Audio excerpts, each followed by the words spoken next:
నమస్తే, welcome to our channel. నేను రవీంద్ర బాబు. ఆంధ్రప్రదేశ్ రాష్ట్రంలో రాజమండ్రిలో కల్తీ పాలు, శ్రీకాకుళంలో కల్తీ నీళ్లు, అక్కడ డయేరియా, ఇక్కడ అనూరియా. ఈ ఇబ్బందులతో ప్రజలు సతమతం అవుతున్న విషయం మనం చూస్తూనే ఉన్నాం.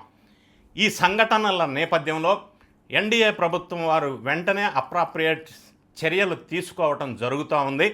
ఏదేమైనప్పటికీ ఈ సంఘటనలు జరగటం బాధాకరం. ఈ ప్రధానంగా రాజమండ్రి కల్తీ పాల స్కాండల్ విషయాల్ని పార్టీలకు అతీతంగా సబ్జెక్ట్ బేస్డ్ విశ్లేషణ చేసే ప్రయత్నం చేద్దాం ఈ వీడియోలో. వీడియో చివరి వరకు చూడండి. సబ్జెక్టు తెలుసుకోవాలి అనుకున్న వాళ్ళు మాత్రమే. నచ్చితే లైక్ చేయండి, మీ ఫ్రెండ్స్కి షేర్ చేయండి.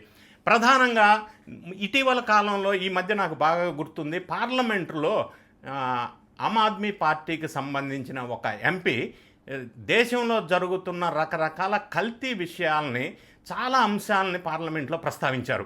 అది పాలు కావచ్చు, టీ పౌడర్ కావచ్చు, అల్లం వెల్లుల్లి పేస్ట్ కావచ్చు, కారం కావచ్చు, రకరకాల కల్తీ విషయాలని అరికట్టడంలో చర్యలు కఠినంగా తీసుకోవాలని పార్లమెంట్ సందర్భంలో ఒక ఆప్ ఎంపీ ప్రస్తావించారు. సో మనం ఆ బ్యాక్గ్రౌండ్ నేపథ్యంలో రాజమండ్రిలో ఈ కల్తీ పాలు అనేది వెలుగులోకి వచ్చిన సంఘటన కాబట్టి అసలు పాలు కల్తీ చేయాలన్న ఆలోచన, చేయవలసిన పరిస్థితులు ఎందుకున్నాయి అని ప్రధానంగా ఆలోచించినట్టయితే డిమాండ్ సప్లై గ్యాప్ ఎక్కువ ఉంది అనేది ఫస్ట్ పాయింట్. సో ఆ విషయాలను కూడా నేను డిస్కస్ చేసే ప్రయత్నం చేస్తా.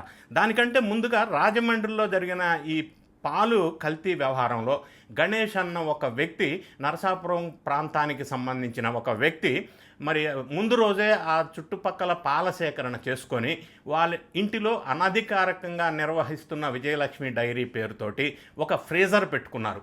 ఆ ఫ్రీజర్లో ఆయన సేకరించిన పాలనే అందులో స్టోర్ చేసుకొని నెక్స్ట్ డే మార్నింగ్ రాజమండ్రిలో చాలా ప్రాంతాల్లో ఒక 150 కుటుంబాలకి లోకల్ పాల సప్లై వెండర్గా పాలు పోస్తూ ఉన్నారు గడిచిన 10 సంవత్సరాల నుంచి. అయితే సడన్గా శివరాత్రి రోజు ఫిబ్రవరి 15 ఒక రోజు ఆయన పోసిన పాల వల్ల కొంతమందికి ఇబ్బందులు వచ్చి కిడ్నీ సమస్యలు, ప్రధానమైన కిడ్నీ సమస్యలు వచ్చి హాస్పిటల్లో అడ్మిట్ అవటం, ఇప్పటికీ 8 మంది ఐసీయూలో ఉండటం, 15 మంది రికవరీ అవ్వటం, ఒక 6 చనిపోవటం, అందులో పిల్లలు, వృద్ధులు ఎక్కువ మంది ఉండటం అనేది ఈ సంఘటన యొక్క వెలుగులోకి వచ్చినటువంటి అంశాలు. ఇది ప్రధానంగా దీన్ని ఏమంటారు అంటే అనూరియా అంటారు. అంటే మూత్రం రాకుండా బ్లాక్ అయిపోవటం. ఎందుకు అంటే కిడ్నీ ఫెయిల్యూర్స్. ఇది ఎందుకు జరిగింది అంటే ఈ పాల సేకరించి ఫ్రీజర్లో స్టోర్ చేసినటువంటి గణేష్ అనే పాల వ్యాపారి ఆ ఫ్రీజర్కి ఈ కూలెంట్గా ఉన్నటువంటి ఇథిలిన్ గ్లైకాల్, అంటే ఫ్రీజర్ కూల్ అవ్వటానికి ఒక కెమికల్ లిక్విడ్ సర్క్యులేట్ అవుతూ ఉంటుంది, కూలెంట్, అది ఇథిలిన్ గ్లైకాల్. ఆ ఇథిలిన్ గ్లైకాల్ సర్క్యులేషన్ అవుతున్నటువంటి ట్యూబు డ్యామేజ్ అవ్వటం వల్ల కొద్ది రోజుల ముందు ఆయన దానికి రిపేర్ చేయించడంలో భాగంగా ఆ డ్యామేజ్ దగ్గర ఎంసీలా లేకపోతే ఇంకొకటి ఏదో పెట్టినట్టున్నారు. అందులో నుంచి ఇథిలిన్ గ్లైకాల్ లీక్ అయి పాలల్లో కలిసింది. ఆ కలిసిన పాలు ఈయన పోయటం, వీళ్ళు తాగటం వల్ల ఈ ఇబ్బందులు ఏర్పడినాయి.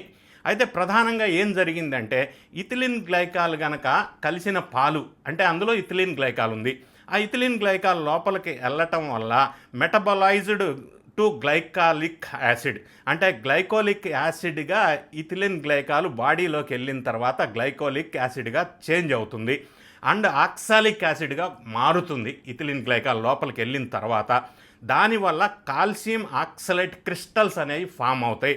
ఆ క్రిస్టల్స్ కిడ్నీలో ఫామ్ అవటం వల్ల ఆ ట్యూబ్స్ అన్నీ కూడా బ్లాక్ అయిపోయి అనూరియా, అంటే మూత్రం బయటికి రాకుండా బ్లాక్ చేసేస్తుంది. అంటే అక్యూట్ కిడ్నీ ఇంజురీ అనేది జరుగుతుంది. ఇది సైంటిఫిక్గా జరిగినటువంటి సంఘటన ఇథిలిన్ గ్లైకాల్ వల్ల.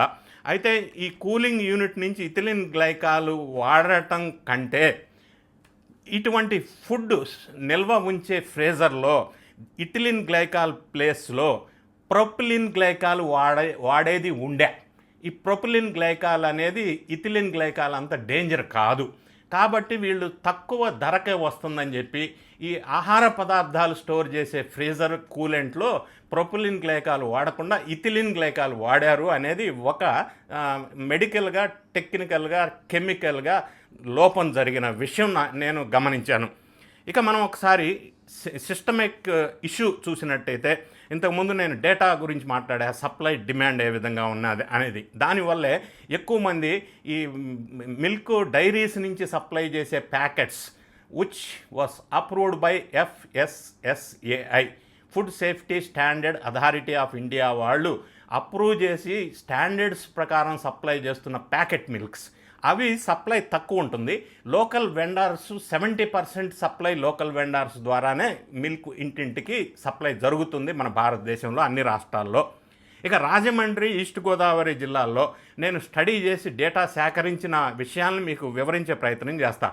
పర్ డే 2.5 నుంచి 3 lakhs లీటర్స్ పాలు అవసరం, రిక్వైర్డ్ మిల్క్ పర్ డే ఈ పరిసర ప్రాంతంలో. అయితే ప్రధానంగా ఈ ఆర్గనైజ్డ్ డైరీస్ ఏదైతే ప్యాకెట్ రూపంలో సప్లై చేస్తాయో అవి 1.4 lakh లీటర్స్ పర్ డే మాత్రమే సప్లై చేయగలుగుతున్నాయి. మిగతా 70% అనేది అనార్గనైజ్డ్ మిల్క్ వెండర్స్ ద్వారా ఇంటింటికి తిరిగి పోసే పరిస్థితి ఉంది. ఇది నేను ఒక ఎగ్జాంపుల్ రాజమండ్రి, గోదావరి జిల్లా తీసుకున్నా. ఇండియా వైజ్ చూసుకున్నట్టయితే పర్ డే మిల్క్ కన్జంప్షన్ 70 కోట్ల లీటర్స్, అంటే 60 కోట్ల లీటర్స్ ఆవు పాలు, 10 కోట్ల లీటర్స్ గేదె పాలు.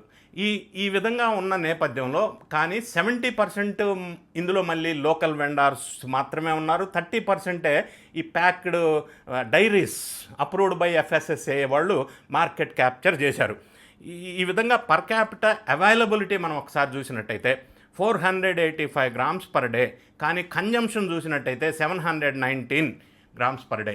సో కన్జంప్షన్ ఎక్కువ ఉంది కాబట్టి, సప్లై తక్కువ ఉంది కాబట్టి దీన్ని పెంచడం కోసం ఈ పాలలో నీళ్లు కలపటం, యూరియా కలపటం, కాస్టిక్ సోడా కలపటం, ఈ విధమైన కల్తీ రకరకాల పదార్థాలతోటి కలిపి పాల క్వాంటిటీని పెంచేసి ప్రజలకి సప్లై చేస్తున్నారు. ఈ కన్జంప్షన్ ఎక్కువ ఉంది కాబట్టి. సో దీన్ని అవాయిడ్ చేయాలంటే ప్రతి ఒక్కరు కూడా food safety standard authority of India వాళ్ళు అప్రూవల్ చేసిన మిల్క్ ప్యాకెట్స్ మాత్రమే తీసుకోవాలి. ఈ విధంగా వీళ్ళు పాలని కల్తీ చేశారు. యూరియా కూడా ఫోమింగ్ కోసం ఎక్కువ పాలల్లో వాడుతున్నారు. యూరియా ఎక్కువగా వాడుతున్న పాలు ఎక్కువ కాలం తీసుకున్నట్టయితే ఈ కిడ్నీ సమస్యలు వచ్చే అవకాశం ఉంది. ఇటువంటి కాస్టిక్ సోడా కూడా కొంతమంది వాడుతున్నారు. దానివల్ల కూడా ఆరోగ్యం దెబ్బతినే పరిస్థితికి వచ్చింది. ఈరోజు పాలు కొనాలంటేనే భయపడే పరిస్థితికి వచ్చింది రాజమండ్రి సంఘటన. ఇటువంటి చేసేవాళ్ళు కనుక పట్టుబడినట్టయితే ఇప్పుడు గణేష్ మీద కూడా అదుపులోకి తీసుకొని FSS యాక్ట్ 2006 సెక్షన్ 59 ప్రకారంగా ఈయనకి 7 years ఇంప్రిజన్మెంట్ జరిగే అవకాశం ఉంది. దీనివల్ల మరణాలు కూడా జరిగినాయి కాబట్టి IPC సెక్షన్ 304 అంటే కల్పబుల్ హోమిసైడ్ సెక్షన్ కూడా దీని మీద పెట్టారు. ఈ విధంగా సెక్షన్స్ ప్రకారం చూసినట్టయితే అయితే ఇది మళ్ళీ జరగకుండా మనం తీసుకోవాల్సిన జాగ్రత్తలు నాకున్న అవగాహన మేరకు మీకు చెప్పే ప్రయత్నం చేస్తాను. FSSAI DART కిట్ లేదా MAT కిట్ ద్వారా మనకి ఇంటికి వచ్చే పాలను ఇంటి దగ్గరే కొన్ని టెస్టింగ్స్ ప్రాథమికంగా చేసుకోవటం అవసరం. For example lactometer, specific gravity చూసుకోవాలా, అది <1.028 ఉంటే వాటర్ కలిపినట్టు అర్థం. తర్వాత DMAB టెస్ట్, ఎల్లో కలర్ వచ్చిందంటే యూరియా ఉంది పాలల్లో అని అర్థం. మిథిలిన్ బ్లూ అంటే క్లోరోఫామ్ బ్లూ ఇన్ లోయర్ లెవెల్లో బ్లూ కలర్ వస్తే మళ్ళీ డిటర్జెంట్ ఉంది అని అర్థం. అయోడిన్ టెస్ట్లో బ్లూ కనుక వచ్చినట్టయితే అందులో స్టార్చ్ ఉంది అని మనం అర్థం చేసుకోవాలి. ఇటువంటి కొన్ని ప్రాథమికంగా ఇంట్లో చేసుకోవాల్సిన కిట్ల ద్వారా టెస్టుల్లో కొన్ని రోజులు మనం చాలా జాగ్రత్తగా ఉండాలనేది నా భావన. మరీ ముఖ్యంగా ఈ మధ్య కల్తీ రాయిళ్ళు తక్కువ టైంలో ఎక్కువ సంపాదించాలి ధనార్జన ధ్యేయంతో, లక్ష్యంతో మన పవిత్రమైన తిరుమల తిరుపతి లడ్డూ ప్రసాదంలో ఆవు పాల నుంచి సేకరించాల్సిన నెయ్యిని ఆర్టిఫిషియల్ కెమికల్స్తో తయారు చేసి ఎలా వాడి లబ్ధి పొందాలని దుర్మార్గమైన, నీచమైన, నికృష్టమైన, దౌర్భాగ్యమైన సంఘటన వెలుగులోకి వచ్చిందో, పాలల్లో కూడా సింథటిక్ పాలు తయారు చేస్తున్న సంఘటనలు కూడా మీకు వివరించే ప్రయత్నం చేస్తా. చాలా జాగ్రత్తగా ఉండవలసిన అవసరం ఉంది. సో మిల్క్ లేకుండా నెయ్యి ఎలా తయారు చేశారో పాలు కూడా పాలు లేకుండా సింథటిక్ తయారు చేస్తున్న విషయాన్ని నేను గ్రహించాను. అది ఎట్లాగంటే వెజిటబుల్ ఆయిల్, పాలు ఉండవు ఇక్కడ, అసలు ఏముండదు. వెజిటబుల్ ఆయిల్, రిఫైన్డ్ ఆయిల్, దాంతో డిటర్జెంట్ కలిపేస్తారు, తర్వాత యూరియా కలుపుతారు, షుగరు లేదా గ్లూకోజ్ కలుపుతారు. దీన్ని న్యూట్రలైజ్ చేయటం కోసం కాస్టిక్ సోడా అంటే NaOH కెమికల్ ఫార్ములా అది కలుపుతారు. దీంతో పాటుగా సోడియం కార్బోనేట్ అనేది కూడా కలుపుతారు, ప్లస్ వాటర్ కలుపుతారు. ఇవన్నీ కలిపి మిక్స్ చేసి బ్లెండ్ చేసి సింథటిక్ మిల్క్ను కూడా తయారు చేస్తున్న విషయాలను మనం జాగ్రత్తగా ఉండాలి. వీటన్నిటికీ కూడా తనిఖీ యంత్రాంగం కూడా చాలా వీక్గా ఉంది అన్ని రాష్ట్రాల్లో. దాన్ని చాలా స్ట్రెంగ్తన్ చేయవలసిన అవసరం ఉంది. దానివల్ల ఇటువంటి కల్తీని ఎప్పటికప్పుడు అరికడతారు. కానీ ఇప్పుడు ప్రస్తుతం సంఘటన జరిగిన ఒక వారం రోజుల్లో, నెల రోజుల్లో ఈ తనిఖీలు హడావుడి ఉంటుంది. నెల తర్వాత అందరూ మర్చిపోతారు. తనిఖీ అధికారులు, వ్యవస్థ కూడా దాన్ని ఇగ్నోర్ చేస్తారు. ఇలా కాకుండా ఖచ్చితంగా ఇటువంటి విషయాల్లో, ఫుడ్ విషయంలో తనిఖీలు, నిబంధనలు కఠినంగా ఉండాలా. ఆ తనిఖీలు ఎప్పటికప్పుడు కంటిన్యూ జరుగుతూనే ఉండాలా. సంఘటన జరిగిన కొద్ది రోజులు హడావుడి చేయటం కాకుండా, దానివల్ల ప్రజా ఆరోగ్యం అనేది ఏ గవర్నమెంట్కైనా ప్రాధాన్యత ఉన్నటువంటి అంశం. ప్రస్తుతం ఈ సంఘటనల నేపథ్యంలో ఎన్డీఏ ప్రభుత్వం వారు చనిపోయిన ఒక వ్యక్తికి 10 లక్షల ఎక్స్గ్రేషియా ప్రకటించారు.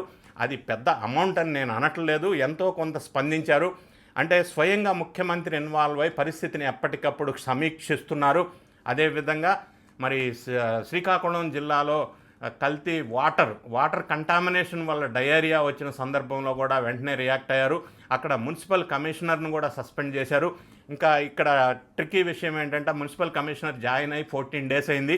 ఈలోపే ఈ సంఘటన జరిగింది. అయినప్పటికీ చర్య తీసుకోవాలి, అధికారుల్లో కొంత రెస్పాన్సిబిలిటీ ఉండాలని చెప్పి ఆ నిర్ణయం తీసుకున్నారు ప్రభుత్వం వారు. ప్రభుత్వం వెంటనే స్పందించినప్పటికీ ప్రజలు అప్రమత్తతతో వెలగాలి. తనిఖీ వ్యవస్థ పటిష్టంగా ఉండాలి. ఇటువంటి మళ్ళీ జరగకుండా చూడవలసిన బాధ్యత ప్రభుత్వాల మీద ఉంది అని నేను భావిస్తున్నాను. మీ కామెంట్ని కామెంట్ బాక్స్లో తెలియజేయండి. Thank you so much for watching.